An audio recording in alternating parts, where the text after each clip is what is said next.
झालं. त्यांचा म्होरक्या जो होता तो फार हुशार होता. त्याने एक आयडिया केली. त्याच्या हातात घड्याळ होतं. 2 तास झाल्यानंतर त्यानं सगळ्यांना सांगितलं 1 तास झाला. बघा 36 तासाचा अवधी दिला होता. 10 तासानंतर त्यानं सगळ्यांना काय सांगितलं 5 तास झाले. ॲक्च्युली 20 तासानंतर सगळ्यांची समजूत होती आत्ता 10 तास झालेत. ज्यावेळी रेस्क्यू टीम तिथं पोहोचली, ज्यावेळी मदत करणारे लोक तिथं पोहोचले, त्यावेळी 36 तास कधीच उलटून गेले होते. सगळेच्या सगळे लोक जिवंत होते.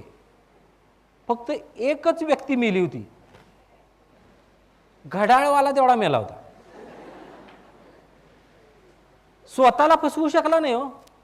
दुसऱ्यांना सांगितलं ना 18 तास झाले म्हणून, आता माहिती होतं ना 36 तास झालेत मला मरायला पाहिजे. 13 जण जे जगले विचारांनी, एकटा जो मेला तो पण विचारांनी. एका पूर्ण निरोगी शरीराला ठार मारण्या इतपत कमांड आपण देऊ शकतो. आणि एका मरणासन्न अवस्थेत असणाऱ्या शरीराला ठणठणीत बरं करण्याची कमांड पण आपण देऊ शकतो. म्हणजे या सिद्धांतावरती मेडिकल सायन्समध्ये सध्या प्लासेबोज नावाची औषधं मिळतात. प्लासेबोज म्हणजे औषध नसलेली औषधं. कशासाठी असतात ती? एखादा विनाकारण डॉक्टरकडे जाऊन बसतो बघा, डॉक्टर साहेब डोकं दुखते. डॉक्टरला माहिती असते काय झालेलं नाही, रोज येऊन बसतो डोकं दुखते म्हणून. मग डॉक्टर त्याला काय करतात, एक गोळी लिहून देतात ज्याच्यात काहीच औषध नाही, खा बरं वाटेल. डॉक्टरने दिलंय, मी बरा झालोच पाहिजे या भावनेनं, या विचारांनी जर ती खाल्ली तर तो बरा व्हायला लागतो. प्लासेबोज ह्या इतक्या जबरदस्त आहेत. मध्यंतरी असंच एका डॉक्टरांकडे, आमच्या मित्र डॉक्टर आहेत त्यांच्याकडे जाऊन बसलो होतो. एक पेशंट आला, म्हणाला डॉक्टर साहेब जरा सर्दी झाली आहे, जरा कणकण आल्यासारखं झालंय, जरा ताप पण आल्यासारखं झालंय, एक इंजेक्शन द्या, उद्या सकाळी बरा होतो. त्याला आत येतानाच माहिती होतं कधी बरा होणार आहे, फक्त एक इंजेक्शन पाहिजे होतं. जर या इंजेक्शननं मी पूर्ण बरा होणार आहे या भावनेनं जर इंजेक्शन घेतलं गेलं तर तो बरा झालाच पाहिजे.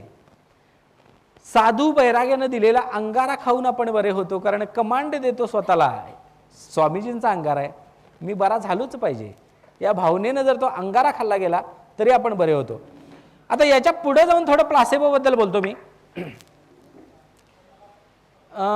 6 लोकांना गुडघ्याचा प्रॉब्लेम होता, गुडघेदुखीचा. 6 जणांना सांगण्यात आलं की तुमच्या गुडघ्यावरती ऑपरेशन करण्याची गरज आहे. एका जबरदस्त हॉस्पिटलमध्ये तुमच्यावरती ऑपरेशन करायचं आहे. तिथं ऑपरेशन झाल्यानंतर तुम्ही बरे झालाच पाहिजेत अशी त्या हॉस्पिटलची ख्याती आहे. आणि सगळ्यात महत्त्वाचं म्हणजे तुमचं ऑपरेशन तुम्हाला लाईव्ह टीव्हीच्या पडद्यावरती दाखवण्यात येईल. झालं, ऑपरेशनचा दिवस उजाडला, सगळ्यांना ऑपरेशन थिएटरमध्ये नेण्यात आलं, सगळ्यांसमोरच्या टीव्ही स्क्रीन्स ऑन करण्यात आल्या, सगळ्यांनी आपापलं ऑपरेशन आपापल्या डोळ्यांनी बघितलं. 1 महिना त्यांना हॉस्पिटलमध्ये ठेवण्यात आलं, रेस्ट देण्यात आली, आणि 1 महिन्यानंतर त्यांना डिस्चार्ज देण्यात आला. आणि काही दिवसानंतर त्यांचे रिव्ह्यू घेण्यात आले, काय म्हणते गुडघेदुखी. 6 जणांचे गुडघे ठणठणीत बरे झाले होते. काही जण ट्रेकिंगला वगैरे जाऊन आले होते, काही जणांनी आपला रोजचा व्यायाम चालू केला होता जो गुडघेदुखीमुळे बंद होता. सगळ्यांचे गुडघे ठणठणीत बरे झाले होते. पण आश्चर्याची गोष्ट ही, ऑपरेशन एकावरतीच केलं होतं, बाकी सगळ्यांना रेकॉर्डेड क्लिप दाखवली होती, हे तुमच्या गुडघ्याचं ऑपरेशन. 1 महिना फक्त पट्ट्या गुंडाळून हॉस्पिटलमध्ये ठेवलं होतं, थांबा ऑपरेशन झाले. बरे कशामुळे होत होते, बघत होते ना स्वतःच्या डोळ्यांनी स्वतःचं ऑपरेशन.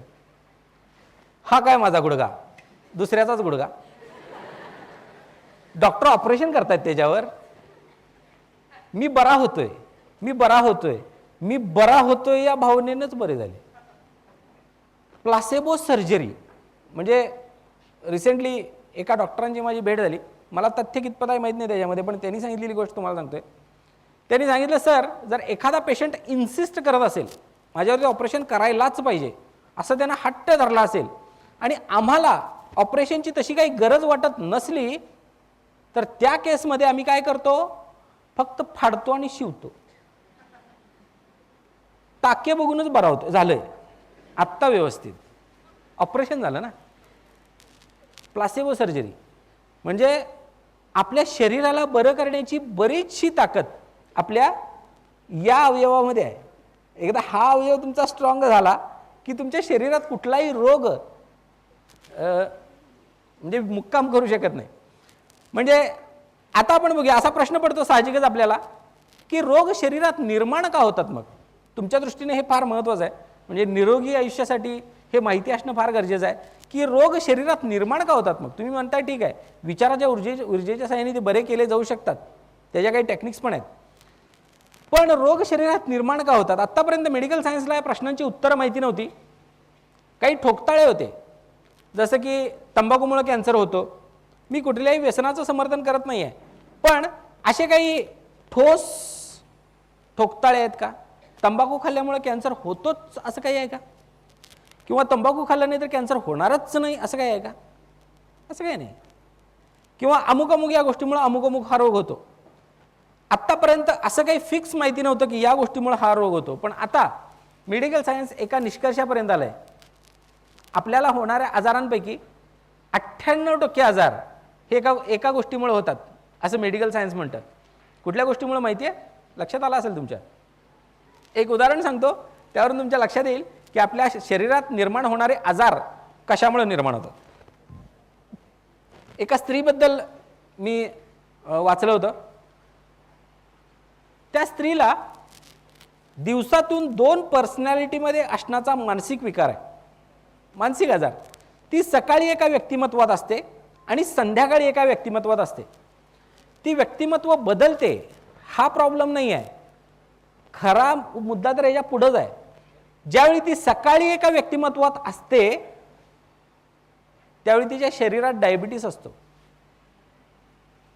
संध्याकाळी व्यक्तिमत्व बदलते आणि डायबिटीस शरीरात नसतो. इथून मेडिकल सायन्सला एक सिक्रेट सापडलं. आपल्याला असणारे आजार हे आपल्या व्यक्तिमत्वावरती अवलंबून आहेत. म्हणजे कुणाला कुठला आजार आहे याच्यावरनं त्या माणसाचे व्यक्तिमत्व सांगता येतं. आईन्स्टाईन म्हणतो की मनाचा किंवा शरीराचा किंवा कुठला आयुष्यातला एखादा प्रॉब्लेम जर एका व्यक्तिमत्वामुळे तुम्हाला निर्माण झाला असेल तर तो प्रॉब्लेम जोपर्यंत तुम्ही व्यक्तिमत्व बदलत नाही तोपर्यंत तुमच्या शरीरातून, मनातून आणि आयुष्यातून जात नाही.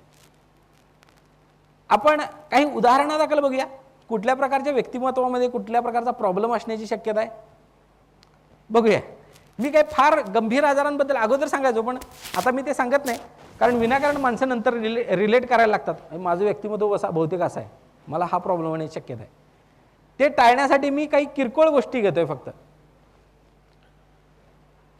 एका वेळी नेहमी कन्फ्युज्ड असतात ना जी माणसं, एका वेळी अनेक गोष्टींवरती विचार वगैरे करत असतात, नेहमी कन्फ्युजन, त्यांना सर्दीचा त्रास जास्त असण्याची शक्यता आहे. नेहमी सर्दी, किंवा मी आहे हा असा आहे, बदलणार नाही अशी हट्टी वृत्ती जर ज्या माणसांची असते, ज्या व्यक्तींची असते, त्या रात्री झोपेत घोरत असतात. किंवा अहंकार आणि अभिमान अशा व्यक्तिमत्वाच्या व्यक्तींचे गुडघे दुखतात. अनेक प्रकारचे आजार आहेत आणि त्याच्यामागची अनेक प्रकारची व्यक्तिमत्व आहेत. म्हणजे कशामुळे बीपीचा प्रॉब्लेम होतो, कशामुळे कॅन्सरसारखा रोग निर्माण होतो, त्याच्यासाठी त्याचे व्यक्तिमत्व कसं आहे ते त्याच्यावरती ते अवलंबून आहे. एकदा जर तुम्ही ते व्यक्तिमत्व बदलू शकलात तर तुमच्या शरीरातून कुठलाही आजार काही मिनिटामध्ये निघून जायला सुरुवात होते. आणि लिटरली काही मिनिटामध्ये असंच म्हटलं मी, काही मिनिटामध्ये कुठलाही तुमच्या शरीराचा आजार काढून टाकला जाऊ शकतो.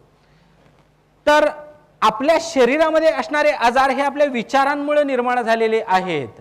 आणि आपल्या शेवटच्या मुद्द्याकडे येतोय मी आपल्या आजच्या लेक्चरच्या. आपले विचार आणि आपलं आयुष्य, आपल्या विचाराचा आपल्या आयुष्यावरती काय परिणाम होतो बघूया.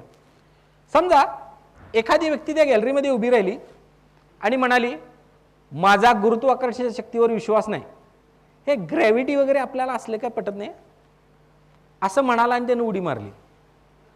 त्याला पटत नव्हतं म्हणून तो वर जाईल का? गुरुत्वाकर्षण शक्तीवर विश्वास नाही म्हणून ती व्यक्ती वर जाईल का? खाली पडून वर जाईल ही पुढची गोष्ट, परस्पर वरती जाणार नाही. का? तुम्ही कुणीही असा, किती लहान असा, मोठे असा, गरीब असा, श्रीमंत असा, निसर्गाचे नियम आपल्या सगळ्यांवरती सारख्याच प्रमाणात काम करतायत.